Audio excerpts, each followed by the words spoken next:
Oh man, it's the Vault Hunter! You are awesome! Didn't you fight Terramorphous? I fought a big creature like that once. He was a big whale squid with 100 tentacles. You ever thought anything with tentacles? Oh, of course you have. Terramorphous had tentacles, how silly of me. Now, where was I? I am so sorry! All right, the whale creature. His name was Blowhole the Apocalypse. I called him the Apocalypse for short. And he attacked my hometown of Tsunami's Edge when I was but a little girl. You ever been to Tsunami's Edge? Great town, nice beaches, great food, and the cost of living is just so low. Even being a single grandmother and working part-time at a scag meat processing factory, I was still able to provide for little Mr. Torg. We may not have been able to afford the finer things in life, like food, but we got by. After all, Mr. Torg and I didn't have anything but one another after that horrible gas leak blew up the iridium mine, killing my son and his lovely wife. From that day onward, my little Mr. Torg vowed to conquer explosions themselves in an effort to avenge his fallen parents, and... Ah, man, I've forgotten what I was talking about. Where was... Oh, right! The Blowhole the Apocalypse! So anyway, I was wrestling Blowhole to the ground, and I had my bicep curled around his blueberry throat. Blueberry? Sorry, I meant to say blubbery. I've got blueberries on the brain, I guess. I grow them in my backyard. Mr. Torg helped me plant them. Thanks again for that, grandson. I love you, Grandma! Anyway, I have my bicep around his blubbery throat, and Mr. Torg starts crying because he really likes whale squids, and he doesn't want to see me hurt one. They are the princes of the ocean! So I let the whale go after giving it a punch in the eyeball so he'll remember me, and it swam away into the ocean. And then I had Mr. Torg drive me to the ice cream parlor. He got me Rocky Road, because Rocky Road's my favorite. I'm extremely partial to the way the marshmallows act like little landmines of flavor amidst the battleground of chocolate. What's your favorite flavor of ice cream? Is it pistachio? I bet it's pistachio. Oh, that reminds me, you'll never guess who I saw today. Pistachio the Amazing! He's a magician who studied under Crazy Earl, so he's got that weird mustache, you know, but I saw him make a rack hive disappear. A whole rack hive! I said to Mr. Torg, Mr. Torg, wasn't that amazing? And he said, yes, it was, Grandma. Didn't you say that, high five? You remember saying that? I remember, Grandma! And we stood in line afterward and got his autograph, and I thought I had it somewhere around here, but it's probably in the attic. I really ought to go up there and clean it out one of these days. I have so many little keepsakes up there. You're paying attention, right? Say, what's my favorite flavor of ice cream? Tossing the little lady.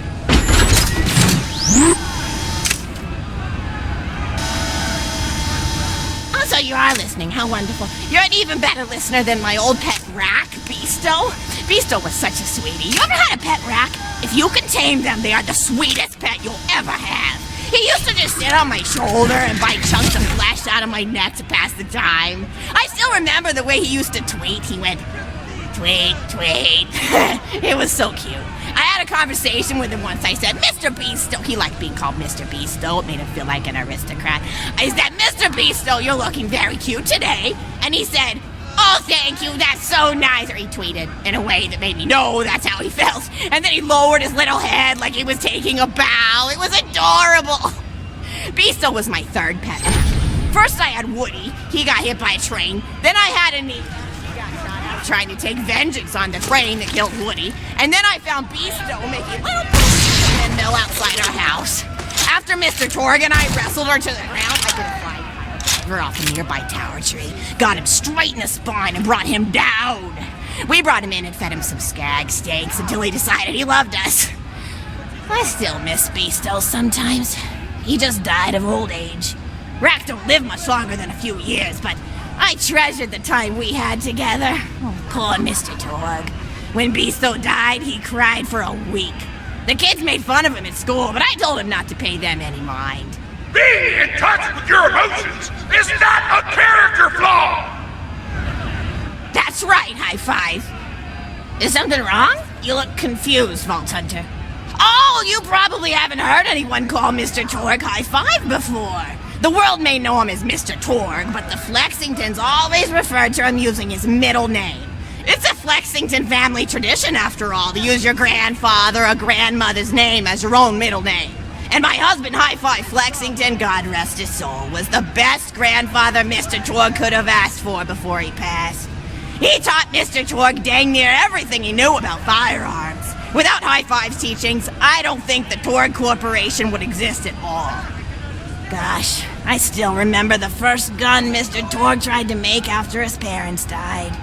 A Jacobs shotgun with a stick of dynamite attached to the barrel. Torg nearly blew his face off, but he got up, dusted his mustache off, and swore that by the time he reached the age of 11, he would make a gun that fired explosions without killing the operator. And by golly, he did!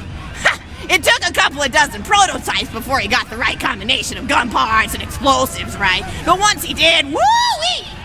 I'll never forget the plume of smoke that used to be my neighbor's homestead. They were jerks though, so it's okay. Gosh, I've been talking your ear off for some time, haven't I? It's so kind of you to listen for this long. I've taken up too much of your time already. Please don't feel like you have to stick around any longer. As a matter of fact, take this for giving this old woman some company. Woo!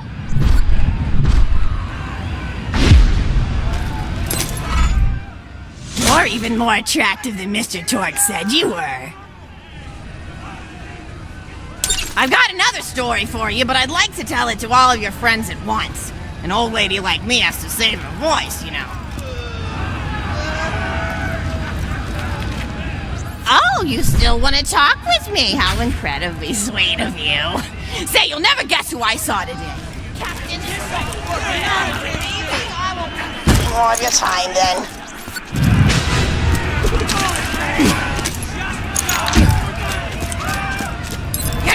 I've got another story for you, but I'd like to tell it to all of your friends at once. An old lady like me has to save her voice, you know.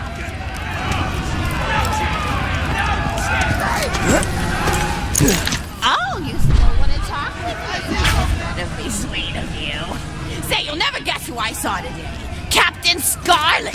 She was robbing my retirement home with a few other brigands, and I recognized her from her wanted poster, and I said, "Oh, hey, you fought the Vault Hunter, didn't you?" And she bowed all elegantly and said something like, "Indeed I did, madam," and said that you were really good at fighting, and that you beat her fair and square. She didn't seem to harbor much of a grudge about it. Nice girl. You should think about meeting up with her again if you're not shacked up with anybody, you know? I mean, of course, you probably are. Gorgeous hunk of a Vault Hunter like you. I bet you're beating away suitors left and right. Look, you're blushing. Oh, I could just eat you up. Mr. Torg was so scared of trying to get a date for such a long time. He used to go to parties in high school and just stand in the back without talking to anybody. I am an introvert! I tried to tell him, I said, don't worry about chasing love. If you chase your dreams, then love will follow. See, that's the thing people don't get. You watch Echo films and they're just awful. They teach you that the only way to be with someone is just to pursue them over and over until they decide they like you. In reality, you know when you like someone almost immediately. You can't really convince somebody to fall in love with you. You just look like a stalker. But if you do things that you're interested in, like making guns that explode or killing mercenaries, then people will see that confidence and skill you have and they'll be attracted to it. But there's always a fine line between that kind of confidence and narcissism, you know? There's nothing worse than somebody who wants to be famous. I remember when Mr. Torg first sold his weapons tech to that board of directors, he was pretty egocentric for a while. Taking pictures of himself and posting them to the EchoNet all the time. Trying to hobnob with every celebrity that used his weapons. He came back home one day with a supermodel under each arm and I said, "Mr. Torg, what are you doing? You've lost sight of who you are. It's been weeks since you actually created a new gun," I said. And it was true. He'd been more obsessed with being well known for doing something great than with actually doing something great. It was a dark point in my life. Thankfully, High Five listened to me and got to work on what would eventually become the Kerblaster. You a fan of the Kerblaster? That was always my favorite. That and the Flacker, which I know a lot of people hate. But there's more to combat than just brute efficiency in this old lady's eyes. Style counts for something. And there's nothing quite like filling the air with tiny little explosions. It's like a fireworks show, except the deaths aren't as sad and unexpected. Actually, that reminds me, now that you're here, I wanted to throw some ideas at you for feedback. I'm a playwright in my spare time, and I'm trying to write a story about an up-and-coming tournament fighter who tries to find love in a gladiatorial arena. And I figure you've got a lot of experience, so your feedback could really be valuable. So the play is called Broken Hearts and Broken Necks. Scene 1. Fade in on an arena, just after a battle. Body parts litter the stage. A lone warrior stands in the middle of the stage, a spotlight illuminating her blood-stained arm. She stands, holding her sword triumphantly aloft. Valkyrie. Is there no warrior who can challenge me? Must I be destined to spend my life as the strongest, the bravest, the most invincible warrior this galaxy has seen? For I am Valkyrie, scourge of the gladiatorial games! Exhort Valkyrie as she shakes her head in despair. From stage left, enter Nobody. And an even heavier punch. He begins sweeping the body parts into a bin, which is colored green, and remember that because that's a symbolic color that will come back, until melancholy overtakes him. He drops his push broom to the floor and falls to his knees before delivering a heart-wrenching soliloquy. No, Don. The blood cannot be washed away. Not before and not now. Even as I attempt to escape the past, which haunts me still. Must I live forever as a fraud, sweeping up the trash of others to hide my shame and avoid my pursuers? Must I forever remain on the periphery of joyful combat, ever watchful but never participating? Then, with the clatter of armor, Valkyrie re-enters from stage right. Valkyrie. Good morrow, lowly janitor. I heard a noise and thought it worth investigating. No, that. Oh, great Valkyrie, 'twas nothing but the wails of those souls you released from their bodies tonight. Souls that wail in agony as they fly upward to Valhalla. Valkyrie. Fools! What have they to wail about? Their agonies are over, ended at the point of my sword. Mine, however, have only yet begun. For it is lonely at the top, and an unchallenged life is a boring one. No dot, aside. If only I were able to tell her my true identity, I would give her a fight she would not soon forget. Back to Valkyrie. Yes, ma'am, boredom is the true tragedy. May you one day find challenge in combat. Stupid. Nodon picks up a giant two-armed bastard sword. Catch! Valkyrie aside. What is this? Excellent, no. What strength this janitor possessed? A bastard sword with 2 fingers? What hidden power does he hold? What secrets does he keep? I will endeavor to uncover his past in the hopes that our swords may cross in battle. Exeunt. End of scene 1. Scene 2. The interior of the governor's house. The table is set with myriad teas and biscuits and... Oh, I'm so sorry. I didn't even ask you for the feedback on the first scene. Did you like it? Oh, wonderful. I'll continue then. Scene 2. The governess enters from stage left. Governess. I refuse to respond to these absurd accusations. Her husband looks at her quizzically. Governor. And what accusations may those be? Governess. Actually, you know what? I don't think I'm ready to get feedback on the play yet. But what about you? What are you up to? Tell Grandma Flexington all about it. I bet you've had some amazing adventures. Mr. Torg told me about the time you all played bunkers and badasses together. He said it was one of the most fun and welcoming experiences of his life.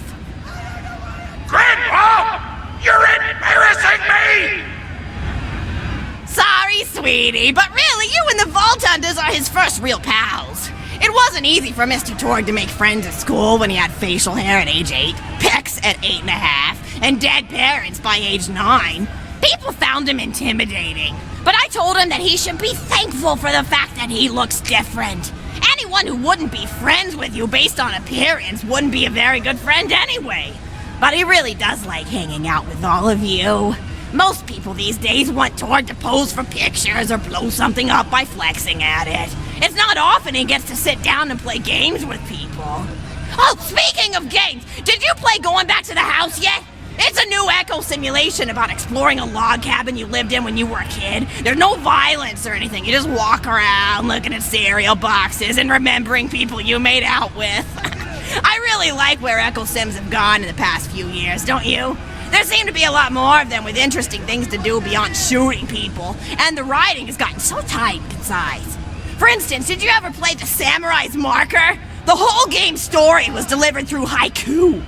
Did Zero write it or something? No, I'm just joshing. I know you're too busy for that. But oh yeah, I was playing at the end of the pointed gun last night on my Echo Sim player, and wow, is that funny. It's about a guy who punches people and smacks himself in the face with doors. Easily one of the best punch-related comedy sims ever. But oh, I'm really looking forward to this game called Robot Hunter Assault Squadron, which is this big randomized survival game about throwing bottles at trees and accidentally scaring birds. In the demo version, I scared a bird so hard it died. 10 out of 10 in my book. But what kind of things do you do for fun? You play any sports? You look like you might be into some of the more extreme stuff, like spine hurdling or psycho head volleyball. I knew an athlete a lot like you when I was younger. Her name was Nijo, and she was especially gifted at the giblet toss. That's an old pastime we had back when I was younger. Idea was you'd punch a convict, and then see how far you could make their viscera fly across a big field. You got points based on distance and the size of the viscera. She won the final round of the giblet toss championship by getting a left eyeball to cross the 300-meter mark. They said she was juicing with iridium, but I think they were just angry that she dethroned the reigning champ, misogynistic Jeff. People really liked him for some reason. Hey, what's your favorite food? Mine's burgers, personally. People look at you like you're a pleb or something when you say you like burgers, but just think of all the things you can do with them. You can change out the patty, play around with the toppings, change what sides you have. You ever have a burger with veggie chips? Gosh, I all but forgot about fries for about a year after I discovered the veggie chip combo. And I'm not a vegetarian or anything, but those veggie patties they make on the more upper class worlds are crazy good. Better than real meat if you cook it right. Mr. Tord tried to be vegetarian once after he saw a fluff bear get run over by a truck. How long did you last again? 12 seconds! Barely even finished the word vegetarian before he lunged at a skag chew I was holding in my left hand. Nearly lost a finger. Granted, he's always been partial to skag chews or skag bacon. Don't know why, since I always felt like skags tasted like old tires and vomit. But to each his own. Taste is a funny thing. People say your taste buds get more refined as time goes on, but they actually get worse and worse. So when Mr. Tord used to refuse vegetables as a kid, it's because he was actually tasting how awful they were. When we old folks eat vegetables, we're only okay with it because we can't taste all the gross vitamins and stuff. Granted, vitamins are what have kept me going for as long as I've been going. You get enough B12 in your system and you can headbutt a freight train without so much as a bruise. That reminds me, I need to get my pills ready for the rest of the week. I have one of those little metal containers split into different sections for each day. It's really helpful. And the sides are sharp enough that I can use it to ward off burglars if I need to. What else do I have to do this week? Probably head to the bazaar, pick up some frozen spider and flanks.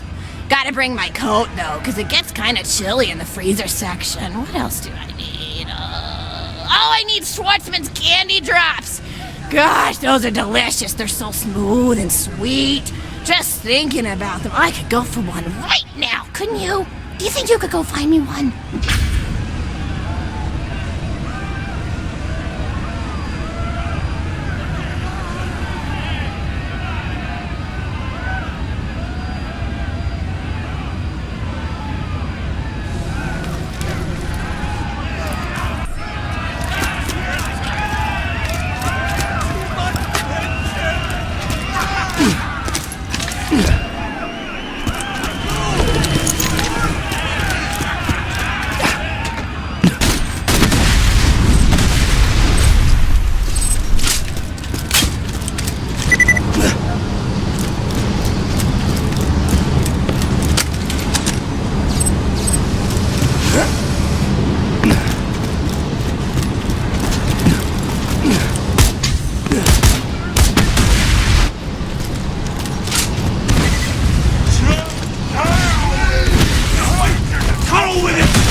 auto guns chewing them up!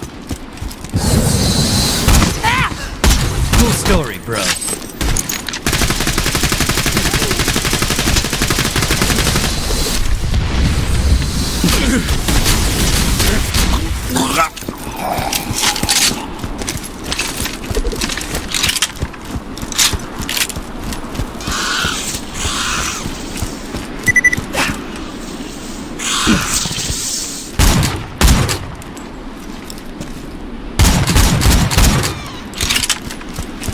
Schwartzman candy drop? Grab it for me, will ya? Oh, I can taste it already!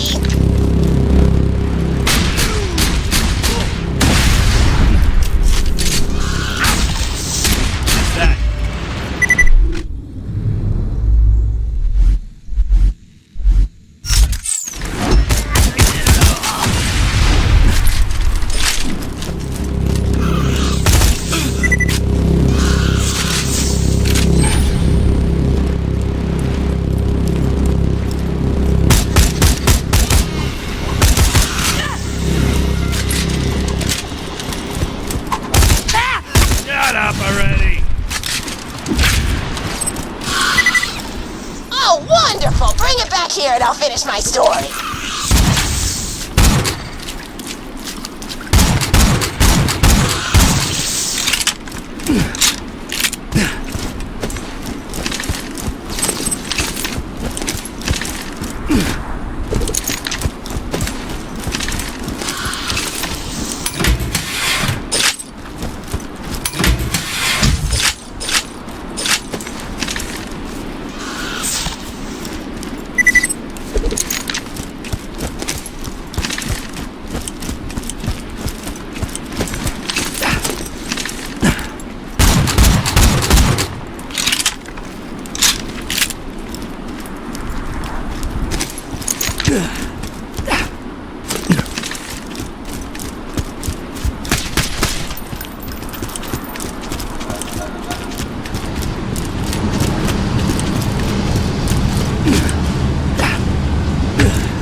While sitting by the fireplace telling Mr. Torg stories of days gone by. There's just nothing like a good roaring fireplace, is there? Something healing and safe. Maybe that's why our family likes explosions so much. They're basically just big fireplaces. Every explosion feels just like coming home. Oh, maybe that'd be a good slogan for the Torg Corporation. Don't you think, High Five? Don't be silly, it's a wonderful slogan and you know it. I used to come up with slogans for a living when I was in my teens. I came up with the jingle for Professor Gunsight's Can't Miss Scopes. How'd it go again? Oh yeah! If you try to shoot but you miss a lot, then give Professor Gunsight Scopes a shot. Ha! And then they played a gunshot sound effect and someone going, ah! It was cute. But gosh, I've been talking for a while now, haven't I? Thanks for bringing your friends to listen to an old woman ramble for a while. I can't tell you how great it is to have somebody new to talk to, especially a vault hunter. Oh, and one more thing. No, actually, that can probably wait. Just something about vaults and the end of the universe. Anyway, here. I always spoil my friends, just like I spoiled my grandson. Would you look at that?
quality, low price, and no questions asked.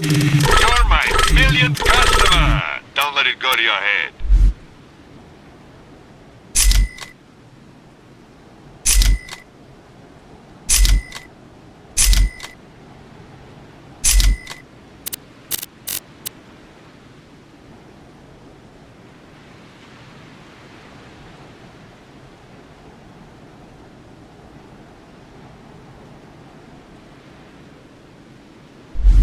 Don't have to. That's fun. I'm sure we'll be doing it.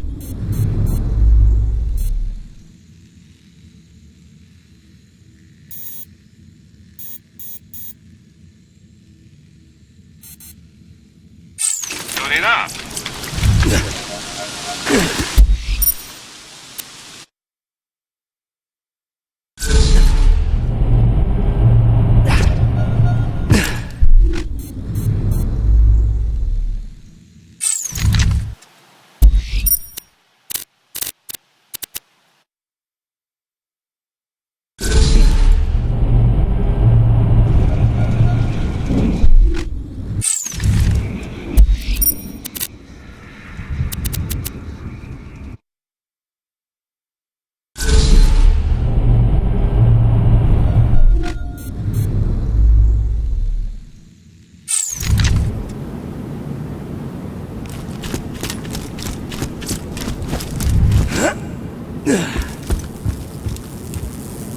Stupid townsfolk around here think I'm their savior just 'cause I was gonna hire you to kill them, but I changed my mind at the last minute.